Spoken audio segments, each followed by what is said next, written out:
I'll tell everyone right here, right now, how to get fucking rich. I'm gonna tell you how to get rich, and I guarantee most of them ain't gonna fucking. But here's how you get rich. Yep. If you're a scientist, you never ever wake up, go into the lab, pour the right chemicals, and fix the problem. That doesn't happen. You go into the lab, you try some shit, it fucks up. You try some new shit, it fucks up, and you keep fucking around until something kind of works. Penicillin was a mold that grew on accident on top of an old experiment. And the dude goes, what's this mold? Oh, it's penicillin. Before you know it, you have antibiotics. So mistakes, eventually something goes well. So I say this to people, look, how many ways have you tried to earn money? You earn money X way. How many other ways have you tried? Because you need to try a whole ton of ways, and you got to make a bunch of mistakes like a scientist does to find the thing that works. And everyone's heard this before, right? And then they'll say they have two hurdles to doing that. One, they're lazy. And two, they'll say, well, I have ideas, but I don't know how to start. Or I have ideas, but I need money to start. So then you have to look at your business ideas and your plans and find a way to remove the need for money to attempt them. So my philosophy on business is this. Any business in the world that could genuinely work without investment. People get this idea in their head, I need loads of money. Did you start 21 Colin with loads of money? I started with $100. Exactly. No one come along to you and gave you loads of money. So, and every single business I've tried, I will find a way to launch it for effectively free. And if it starts to make money, then maybe I'll put money in. Or then maybe I have some balance sheet, I can go to an investor and get money. But everyone has this idea they need money first. So I'll give you an example. So, like I said, you want to try lots of different things. So let's say off the top of my head, you want to try a makeup brand. You're a woman, you want to try a makeup brand. So a woman will sit there. I've had people come to me and go, Andrew, I want to start a makeup brand. Okay. I need 200 grand. Why? I need to get makeup, and I need to get labels, I need to get packaging, and I'm going to get it all shipped in, and then I'm going to sell some, blah, blah. That is the wrong way to look at a business. Here's how you start a makeup brand. I say, make a fucking website, get some images of makeup, do your advertising or your marketing or whatever you were going to do, put it on the internet without any makeup in stock, and see if you can sell. Because if you start to sell, now you have money. Now you can email each customer and say, sorry for the delay, there's a shipping delay, we're going to give you a free lip gloss. And now you got money coming in, you can start to source some makeup. If you don't sell anything, then the idea would have never worked in the first place, and you haven't wasted 200 grand on boxes of fucking makeup.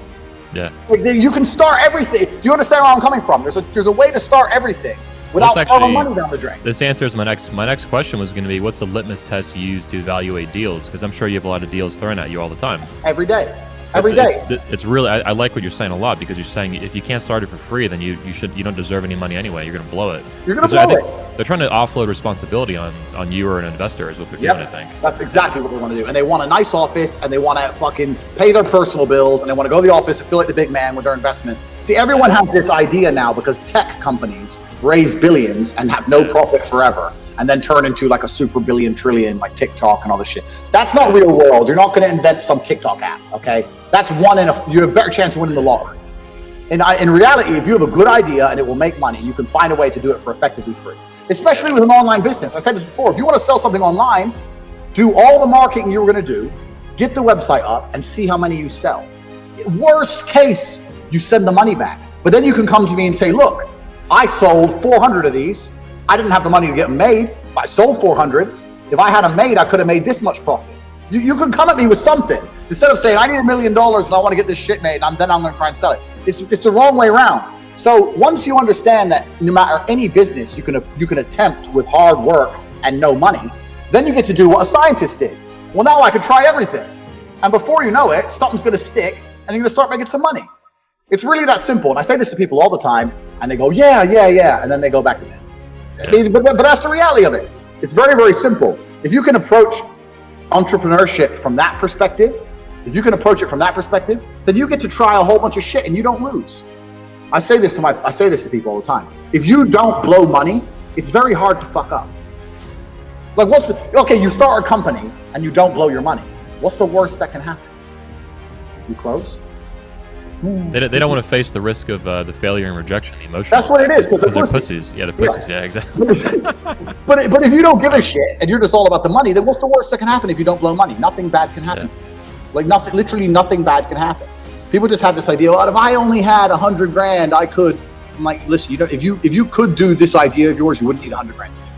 I started Cam Girls with fucking nothing. You start 21 Con with nothing. You speak to most people who started businesses, they started with nothing. Yep. But everyone has this, it's the tech industry that's given everyone this dream of this seed investment garbage, and we'll operate at zero profit for 8 years and then we're gonna make money. Come on, fuck off. It's the angry. So, and this is the first thing about making money. And the second thing about making money is a very simple thing, man. People don't think about money. Like when I was broke, all I thought about was money. If I was in a coffee shop, I was sitting in the coffee shop with my coffee and I was looking around at all the other people in the coffee shop. How many people are in here? Who bought cake? What's the average spend? How much is the rent here? How much is that member of staff? Do they sell sandwiches? No, they don't sell sandwiches. Why not? Oh, most of the people in here are men, businessmen. Why is the waitress not attractive? Why is that? If I was next door, would I make more money if I did this, this, and this? How much would it cost to do that? That was how my brain was. All I talked and thought about was money. The only people I hung around with talked about money. When I sit down with my friends, they'd be like, how are you making money today? I'm selling Viagra to old dudes. How are you making money today? But all they did was talk about money. Yeah. So I didn't sit around and talk about anything else. I didn't think about anything else. I've attempted so many things. And the truth is, about half of them made me some money. But when I discovered Cam, I knew I discovered the golden fucking egg. But before that, I tried so many different things. I always had a way to find money. Well, you weren't afraid to fail, but it sounds like good courage. Yeah, I didn't give a shit. I was gonna ask as well, like, what's the relationship between you being a fighter and you being an entrepreneur? And the link to me, just hearing you talk, seems to be the will and courage. You have the will to fight, the will to experiment, the will to succeed, and the will to fail, and then keep going and going and going. Is that accurate? That's absolutely accurate. I think another thing about fighting will teach you is that it's kind of all or nothing. So my view to money always was, I either want to be a multi-millionaire or I don't want to work at all. So my view is very much like, I'd rather have my freedom and train and just bang girls on the beach in Thailand and live off 20 bucks a day so I could afford noodles than work and be some middle income, go to work every day, sit on the motorway. I can pay my bills. I don't have much left. I'd rather, it was all or nothing for me. It's the same with fighting. You either win or you lose. I either want to have it all or I didn't want to play the game. I didn't want to play the game I didn't want to be in the middle. So for that, I was always prepared to do sacrificial shit. I was always prepared to go crazy or try a crazy idea because like I had to pull something off. Like I got offered all the time. Hey man, you can come. I got offered in Oslo. You can come and you can train people at our gym and it's $3,000 a month and you get a free apartment. You get to live in Norway and there's hot girls and you get to hold pads and you can still train. And I was still like, no, I don't want to work. I still got a job. No, I don't want to fucking hold pads with some dickhead. No. Yeah. I want freedom. And freedom either comes from being completely broke or rich.